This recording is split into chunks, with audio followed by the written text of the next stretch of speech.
एच.सी. वर्मा की कहानी, एच.सी. वर्मा की ज़ुबानी, भाग 17। पिछली बार मैं अपने हिंदी विभाग के शिक्षक डॉक्टर जगदीश चौबे की बातें कर रहा था। मैंने कुछ लिख कर के उनको दिया था पढ़ने के लिए रश्मि रथी से संबंधित, और वो पढ़ते पढ़ते उन्होंने अचानक मुझसे प्रश्न कर दिया था कि आप देवी बाबू से आपका कोई रिश्ता है क्या। और एक बार को तो मैंने मना किया और ये बताया उनको कि हाँ, शिक्षक और छात्र का रिश्ता है हमारा।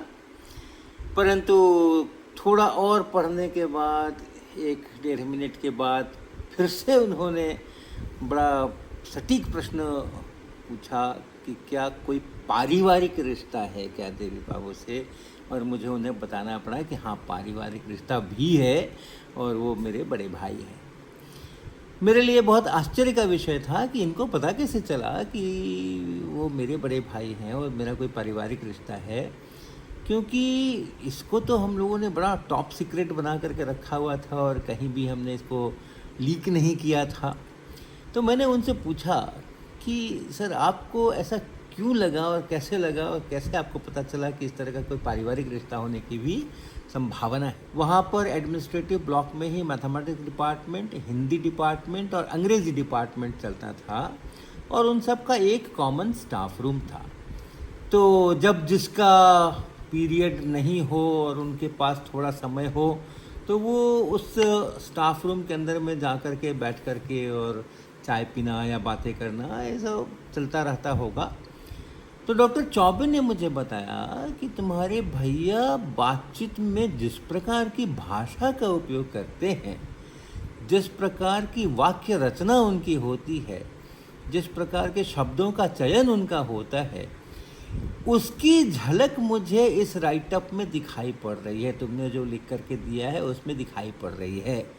और इससे मैंने निकाला कि ज़रूर तुम्हारा उनका बहुत समय साथ गुजरता होगा और इसलिए ज़रूर कोई पारिवारिक रिश्ता होगा।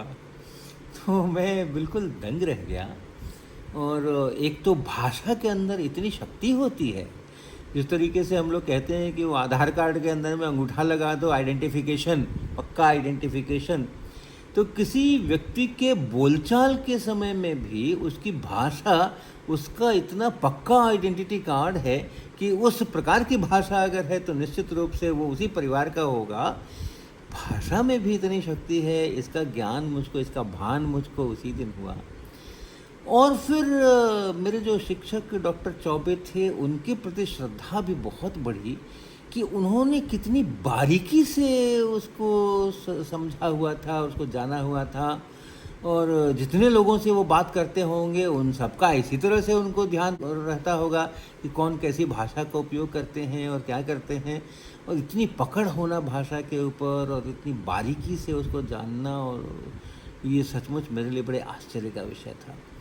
और भाषा के प्रति जो मेरा सम्मान था वो स्वयं बहुत बढ़ गया। शिक्षक के प्रति, चौबे जी के प्रति तो बढ़ा हुआ था ही और भी बढ़ गया, लेकिन हाँ, भाषा के प्रति भी मेरा बहुत सम्मान बढ़ा। और अभी भी मुझको भाषा, हिंदी भाषा, उसमें अच्छे शब्द, अच्छी रचना, अच्छे अलंकार, अच्छे मुहावरे, अच्छी कहावतें अगर मिली हो, ऐसा कोई बोलने वाला हो तो उसको सुनने में इतना आनंद आता है। भले ही वो क्या बोल रहे हैं उस विषय को मैं समझूं या ना समझूं, लेकिन वो भाषा सुनने में इतना आनंद आता है कि लगता है कि हाँ, ये बोलते ही रहें और मैं सुनता ही रहूं। ऐसे ही हमारे अंग्रेजी के शिक्षक, उनका भी बहुत प्यार मिला मुझको, शैलेश्वर सती प्रसाद। मुझे ध्यान है एक बार ट्यूटोरियल में मैंने उनसे एक प्रश्न पूछा था। कोई वाक्य ऐसा आया था किसी पुस्तक को पढ़ते समय में जिसमें कि ऐसा कुछ लिखा था कि this person was standing on the left to me, ऐसा करके कुछ लिखा था। तो मैंने उनसे कहा कि ये ऑन द लेफ्ट क्यों बोलते हैं। ऑन तो हम लोग तब उपयोग करते हैं जब किसी एक चीज़ के ऊपर सट करके दूसरी चीज़ रखी रहती है, टेबल के ऊपर किताब रखी है तो हम लोग कहते हैं कि the book is placed on the table. तो ऑन द लेफ्ट क्या है भाई? लेफ्ट नाम का कोई सतह तो है नहीं जिसके ऊपर कुछ हो। ऐसा मैंने उनसे प्रश्न पूछा था कि यहाँ पर ये ऑन का प्रयोग क्यों है। तो उन्होंने कुछ कोशिश की, कुछ ज्योमेट्री उन्होंने इस्तेमाल करने की कोशिश की कि एक ऐसा हॉरिजॉन्टल प्लेन की कल्पना करो अपनी बाईं तरफ, और उसी हॉरिजॉन्टल प्लेन से सट करके अगर कुछ है तो वो उसको ऑन कह सकते हैं, उस प्लेन के ऊपर है वो, वगैरह वगैरह वगैरह वगैरह। लेकिन उस प्रश्न के पूछने के बाद उनका मेरे प्रति जो एक प्यार था, स्नेह था, वो बहुत बढ़ गया। और उसके बाद पूरे समय जब तक मैं वहाँ पे रहा, ज़्यादा तो नहीं, अंग्रेजी विभाग तो बिल्कुल 2 ही वर्ष के लिए था, उसके बाद तो फिज़िक्स, केमिस्ट्री, मैथमेटिक्स। लेकिन वो अभी भी मैं कभी पटना जाता हूँ और उनसे अगर मुलाकात होती है तो उतना ही प्यार, उतना ही स्नेह, उतना ही उनका मिलता है मुझको। गणित के तो हमारे भैया खुद ही वहाँ मुझे पढ़ाया करते थे। उनके अलावा और भी राजेंद्र प्रसाद शर्मा जी थे, विश्राम शर्मा जी थे, राजेश्वर प्रसाद जी थे, कई सारे शिक्षक थे जो बहुत अच्छी गणित पढ़ाते थे। राजेश्वर प्रसाद जी की तो हस्तलिपि इतनी सुंदर थी, जब वो उस ब्लैक बोर्ड के ऊपर कुछ चौक से लिखा करते थे तो एकदम बिल्कुल मोतियों जैसे अक्षर, और बहुत मेथोडिकल, बहुत ही मेथोडिकल, ऐसे कि कोई किताब लिख रहे हों उस तरीके से, और समझाने का भी बहुत अच्छा तरीका। ऐसे ही सभी लोग बहुत बढ़िया थे। हम लोग हिंदी भाषा में ही पढ़ा करते थे। फिज़िक्स की हमारी मूलभूत भौतिकी नाम की किताब होती थी, शर्मा सिंह प्रसाद, भारती भवन पब्लिशर्स के द्वारा, तो उसी से ज़्यादातर हमने पढ़ा था। दुर्गा प्रसाद सिंह जी एक दूसरे पॉपुलर उस समय में वहाँ पर फिज़िक्स के लेखक हुआ करते थे, लेकिन उनकी किताब मेरे हाथ नहीं लगी थी। तो मूलभूत भौतिकी से वो पढ़ना, और अपने जो वहाँ पर शिक्षक हमारे होते थे उनके साथ में वार्तालाप करना, तो ऐसा बड़ा अच्छा समय, जिसको प्री साइंस और उसके बाद फिर डिग्री पार्ट 1, वो बड़ा अच्छा समय गुजरा तीनों विषयों का, और हिंदी और अंग्रेज़ी का भी। उसके बाद आया नंबर ऑनर्स लेने का। अब यहाँ से बिल्कुल जीवन की दिशा निर्धारित होनी थी। फिज़िक्स, केमिस्ट्री, मैथमेटिक्स, अंग्रेज़ी, हिंदी। अब यहाँ से उसमें से सिर्फ एक में आगे बढ़ना था और 2 साथ साथ चलने थे। एक विषय में ऑनर्स और बाकी 2 विषयों को पास कोर्स ऐसा बोलते थे, और जो बाद में डिवीज़न वगैरह बनेगा वो सब केवल ऑनर्स के जो पेपर्स होंगे उसी के आधार पे बनेगा। फर्स्ट डिवीज़न, सेकंड डिवीज़न इत्यादि, या फर्स्ट सेकंड थर्ड पोजीशन जो आते हैं वो। और जो पास कोर्स के 2 विषय होंगे वो पास कोर्स होंगे, उसमें केवल पास करना आवश्यक होगा, उसके अलावा उसके नंबरों का कोई मूल्यांकन आगे नहीं किया जाएगा। तो इस प्रकार से, एक प्रकार से समझें तो एक ही विषय के अंदर में अब आगे बढ़ना है, ये एक अवसर आया। और वैसी हालत में क्या, कौन सा विषय, तो गणित का चुनाव मैंने किया हुआ था कि गणित में मैं ऑनर्स लूँगा और गणित में आगे बढ़ूँगा, क्योंकि बहुत सवाल लगाए थे और सवाल लगाने में बहुत मज़ा आता था। तो जब डिग्री पार्ट 1 की परीक्षा समाप्त हुई, उसके बाद का जो 1 से 1.5 महीने का समय मिला ऑनर्स में एडमिशन के पहले, उसमें मैंने बहुत सारा गणित पढ़ा, बहुत सारा। गणित की किताबें तो मुझे पता हो गई, क्योंकि भैया खुद ही गणित के प्रोफेसर थे, तो कौन से विषय की कौन सी किताब अच्छी है वो पता चल गया, लाइब्रेरी वगैरह से मिल गई।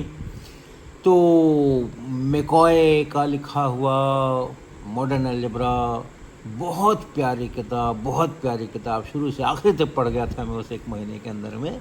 Ring, field, group, vector space और रियल नंबर्स, कॉम्प्लेक्स नंबर्स, कैसे उनका इवोल्यूशन हो रहा है गणित के अंदर में, वो सब बहुत ही प्यारा विषय था वो। इसी तरीके से कॉप्सन की लिखी हुई किताब कॉम्प्लेक्स एनालिसिस की, वो भी बहुत सारी पढ़ डाली मैंने, आधी से ज़्यादा पढ़ डाली। खास करके जो इंटीग्रेशंस हुआ करते थे कुछ कुछ सिंगुलरिटीज़ के बगल से, और जिस तरह हम लोग कुछ रास्ते में कुछ गड्ढे वड्ढे हो जाते हैं तो साइड से निकल करके जाते हैं, तो उसी प्रकार से कुछ अलग से ही वो करके और कंटूर बना करके उसका इंटीग्रेशन करना, बड़ा आनंद आया, बहुत आनंद आया। कुछ किताबें जो कि प्योर मैथमेटिक्स को कहते हैं, रियल एनालिसिस, फंक्शनल एनालिसिस, उस तरह की चीज़ें भी पढ़ी। और पूरी तरह से सन्नद्ध हो गया था मैं बीएससी मैथमेटिक्स ऑनर्स लेने के लिए तैयार हो गया था। जब वक्त आया और फॉर्म भरने के लिए मैं गणित विभाग में गया, वहाँ से फॉर्म लिया ऑफिस से और उसको भरा मैंने, उसमें मैथमेटिक्स ऑनर्स भरा मैंने, और उसको जमा करने के लिए मैं जा रहा था तो कुछ ऐसा हुआ कि एकदम से ही जीवन की दिशा बदल गई।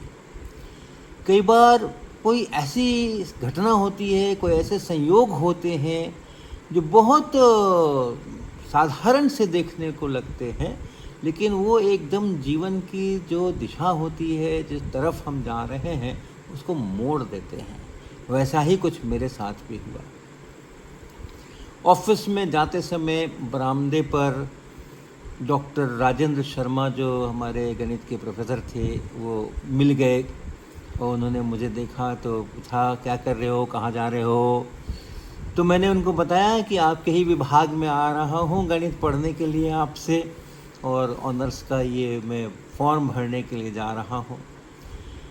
तो उन्होंने मुझे वहाँ पर काफ़ी काउंसलिंग की और उन्होंने मुझे प्रेरित किया कि तुम्हें मैथमेटिक्स ऑनर्स नहीं, तुम्हें फिज़िक्स ऑनर्स लेना चाहिए। तो ये 1971 की बात है ये। तो उस दौर में फ़िज़िक्स ऑनर्स बड़ा प्रतिष्ठित विषय माना जाता था और जो बड़े मेधावी छात्र होते थे वो फ़िज़िक्स ऑनर्स के लिए जाया करते थे, या जो फ़िज़िक्स ऑनर्स के लिए जाया करते थे समझा जाता था कि वो बड़े मेधावी छात्र हैं। तो राजेंद्र शर्मा जी ने पहले तो ऐसा ही किया कि अरे तुम तो इतने अच्छे विद्यार्थी हो, तुम्हें तो मैथमेटिक्स ऑनर्स ही क्यों चाहिए, तुम फिज़िक्स में जाओ, सब बच्चे तो फिज़िक्स में जाते हैं।